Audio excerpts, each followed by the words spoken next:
अँकरचाच दर्जा ठेवावा, राजकारणाच्या एवढं आहारी जाऊ नये असं मला वाटतं. नाही, मी आत्ता नाव घेणारच नाही. मी आधी पत्र देतो मुख्यमंत्र्यांना, याची चौकशी करा म्हणतो. हे असं काय भाजपाला आहे काय? तुमच्याकडे काय खून करण्याचे तुम्हाला परवानगी घेतलं का? संतोष देशमुखला एवढा निर्गुण हत्या करून बी तुमचं भागलं नाही का? अजून पुढे एखाद्या आमदाराला मारायचं, आणखी कोणाला मारायचं? आता आज जाऊन बसलेत ना ते, आता बी गप बसा ना, तिथं हाणामाऱ्या करते. जिल्ह्याला महाराष्ट्राला तुमची गरज आहे, तुम्ही सुरक्षा घ्यायला पाहिजे पोलिसांची. मी नाही घेणार, मला वाटत नाही आवश्यकता, बरं का. पण डोकं कसं चालवायचं बघा. थायथायट कुठं घालायचा? खोक्यावर. अरे ते खोक्या अटक झाला किंवा त्या खोक्यावरती कारवाई झाली, उलट खोक्यावर कारवाई करा मीच म्हणलं. त्याचं जर काही चुकलं असेल तर तुम्ही कारवाई करा. चुकलेलं आहे त्याचं समर्थन मी केलं का? नाही.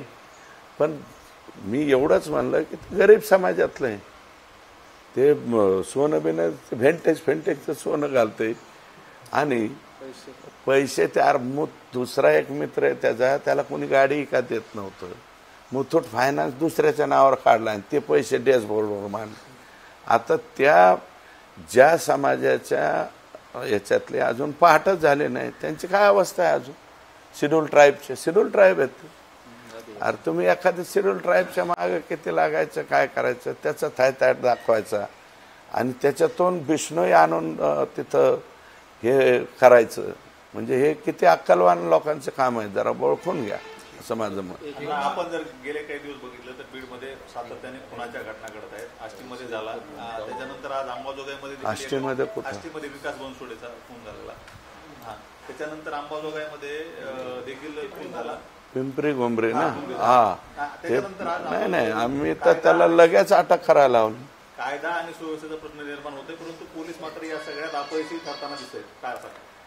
बीड जिल्ह्यातलं पोलीस दल या जनरल याच्या म्हणजे बदल्यांमध्ये मोठ्या प्रमाणावरती बदलण्यात यावं अशा प्रकारची मागणी मी आणि मला वाटतं SP हे त्यांच्या सबऑर्डिनेटवरती, हे नवीन आहेत, नावही नवीन आहेत त्यांचं आणि नवीन आहेत.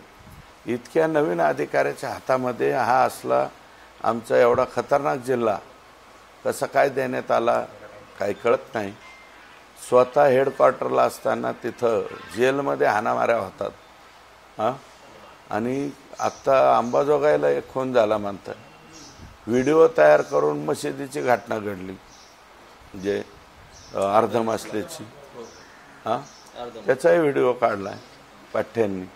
जिलेटिननी ते उडवून देण्याचा प्रकार झाला आणि ते फुल टू नशेतले आहेत कार्यक्रम.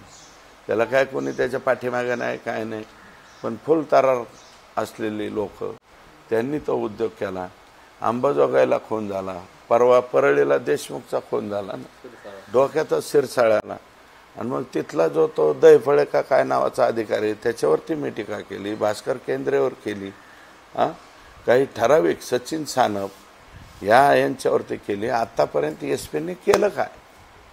इतके दिवस SP तुम्ही इथं आलेला आहात. मी नाही, मी टीका केली, अंजली दामानी यांनी केली, पोलीस दलातल्या काही अधिकाऱ्यांच्याबद्दल, कर्मचाऱ्याबद्दल. त्याच्यानंतर मला वाटतं तृप्तीताई देसाईंनी केली.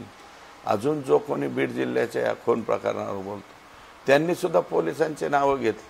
हे पोलिस अजून बी ज्यांच्यावरती 307 दाखल झाले आणि महादेव मुंडेच्या खुनाशी ज्यांचा संबंध आहे त्या आरोपींबरोबर भास्कर केंद्रे बैठका करून देत असेल, हे किती वाईट आहे.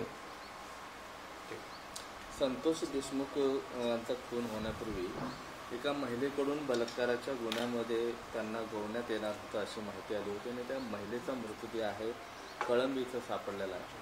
मृतदेह 2 दिवस एका रूममध्ये होता आणि त्याच ठिकाणी आरोपी जेवण करत होते.